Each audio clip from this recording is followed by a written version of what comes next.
We did our first problem-solving blog post today, and you all went onto your WordPress blog and we created our first problem-solving blog post. You're going to do one each quarter. Today we just did one as a class, and the next one you'll do on your own. So to demonstrate these 4 steps, we did the birds and the trees problem. And this was the problem that we did, and you're trying to figure out how many birds are in each tree.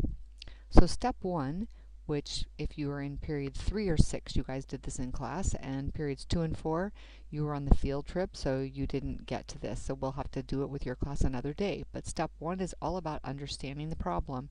And to be sure you understand a problem, what you want to do is put it in your own words and write down the key facts, and write that separately. Bullet point them. Help yourself really be able to picture what this problem is about, and then you can understand it. So in our own words, there were 2 trees, and they were called Tree A and Tree B. And Tree A said to Tree B, if one of your birds comes over to our tree, we will have twice as many birds as you have. Tree B says to Tree A, if one of your birds comes to our tree, we will have the same amount of birds. And the question in this problem solving is, how many birds are there in each tree? And we know that this is truly problem solving because you don't immediately know the answer. It's not an arithmetic problem where you just know the answer. So step 2 is devise a strategy or make a plan. How are you going to solve this problem? And we decided in class this was a great problem for guessing and checking. So step 3 is to carry out the plan. So here's a record of what we did in class. So first we guessed Tree A, and we guessed Tree B, and your first guess was Tree A has 4 and Tree B has 2. So Tree A says if one of yours comes to our tree, so we have to add 4 plus 1 to test this, to check this guess. So Tree A has 4, they get 1 more from Tree B, and now they have 5 in A. And because 1 left Tree B, we have to say 2 minus 1 is 1 in Tree B. And then the first condition is that after that happens, Tree A says we will have twice as many as you. So then we have to check, is 5 twice 1?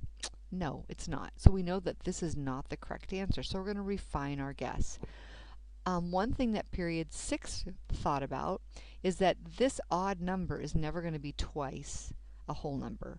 We can't have 1.5 birds or 2.5 birds. So this is going to have to be an even number after we add 1, which means that Tree A has to have an odd number of birds. And somebody else in the class said for the second condition to be met, they have to differ by 2, because Tree B says if one of you comes to ours, we'll be equal. So if one of these leaves and comes to Tree B, they will each have 3. This will be 1 less and this will be 1 bigger. And to make that happen, there has to be a difference of 2 birds, and Tree A has to be the bigger tree because one of these leaves and adds to Tree B when they're equal.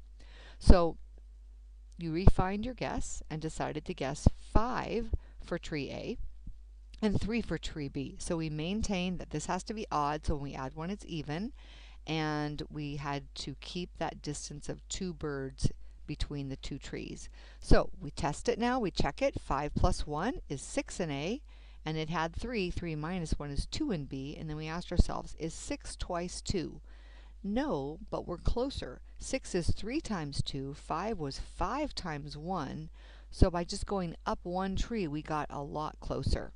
So we were going to try 6 and 4, but then someone in class remembered, no, it has to be an odd guess. So then we add 1, we get an even number. So your third guess was Tree A has 7 and B has 5.